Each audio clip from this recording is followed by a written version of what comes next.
There's a lot of discourse going on right now about the lover girl and how when she's burned very badly, that one time she's forever changed.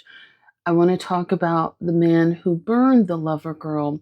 Hi, my name is Dr. Natalie Jones. I'm a licensed therapist. Just taking some time to talk about the man who burned the lover girl. And I've talked to a lot of people who've done this over the years.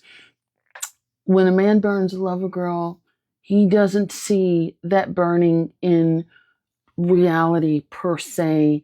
He doesn't see it as I burned her, I did this, I did that. He doesn't allow himself to fully see the scope or the magnetism of what he's done because he's living so much in his ego. This is and then as time goes on, his perception will start to change, and the lover girl will forever be his sob story, his I couldn't get it right. If I had the chance to do it over again, and I love this girl, and it could sort of ebb and flow in terms of, what his reality will allow him to see and perceive. Sometimes it will vacillate between I love this woman so much, and she didn't think that I was a man, or she got too uppity, or some sort of variation of that where you thought you were better, and he had no choice but to sort of bow out gracefully to some of the reality coming back, and him saying, well, on the other hand, saying, oh, I love this girl, but man, I just wasn't ready to settle down, or, this kind of stuff, where I didn't know what to do with it. But man, if she were to ever come back, I do it all over again, and I do things different, and we would get married, and, I love her, and she'd be the wife, all this other kind of stuff.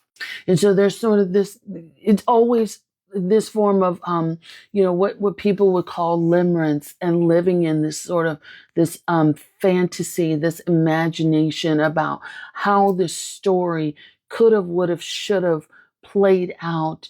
And the lover girl will vacillate, that woman will vacillate between him admiring you and loving you more than everybody else, to and being your biggest fan, to you sabotaging him, you making him question his manhood, yep, you making him not feel like he's good enough. There's always going to be some sort of vacillation between that.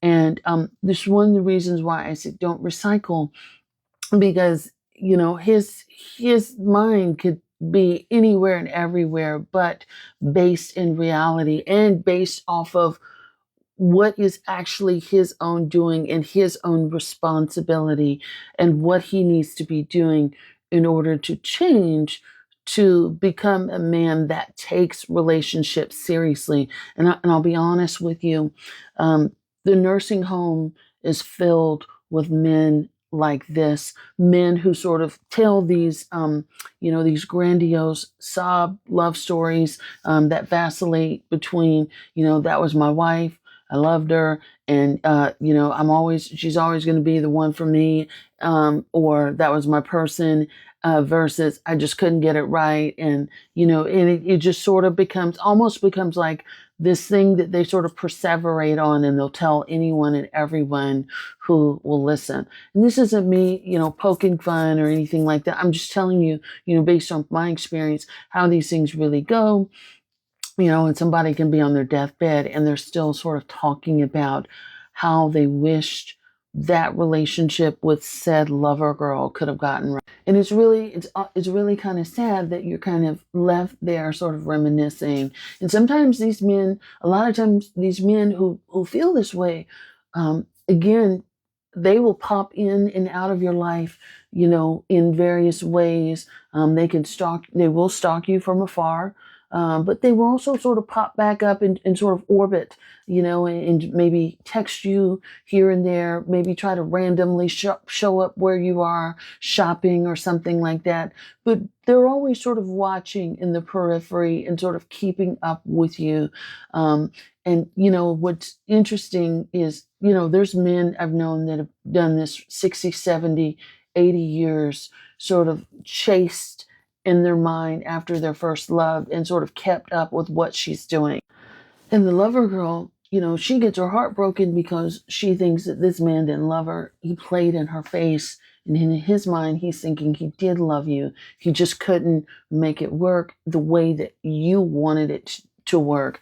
And that's, when people live in different realities like that, there's different versions of your love story going around. And sometimes you, as a lover girl, you're the superhero, you're the queen, you're the top of the pedestal. And the other time, you're the arch nemesis. You're the bane of my existence, and you've hurt me so bad. Men that do this can certainly be very narcissistic. They could be very egotistical. They could be serial cheaters. They could be serial ghosters. They are men that have been known to humiliate many women time and again. And a lot of times, even when they get around their male friends, if they have any, male friends or peers, I'll say peers, drinking buddies or whatever, they'll sing that story to them too. They'll really tell anybody who will listen, to his mom, his sister, and usually other women will take sympathy and, believe it, that he's really trying, and he's a hurt, wounded bird, that needs to be cared for. So that's often a story that they will use with other women, who will take care of them and fall into that. There's an aspect of men who do a lot of relationship wounding, with women, that they won't allow themselves to. I mean, there's an aspect of them that sort of has some guilt about that sometimes, not all. There can be exceptions, but with ones who do, they may have aspects of guilt. However, they won't allow themselves to look at the true scope, or at least publicly allow themselves to look at it and admit it. Because there's a certain part of it that they kind of keep themselves detached away from that. And I've seen this not just with lover girl, not necessarily lover boy, but lover girl and man who burned her. But I've also seen the same type of dynamic tends to happen when you have women who are preyed upon, and working with men who have harmed and killed women over the years. There's a very similar type of dynamic and similar sort of romanticizing and fantasizing and changing the narrative, of how things really happen. Oftentimes that happens day to day. But it's just something I thought I would share with you all.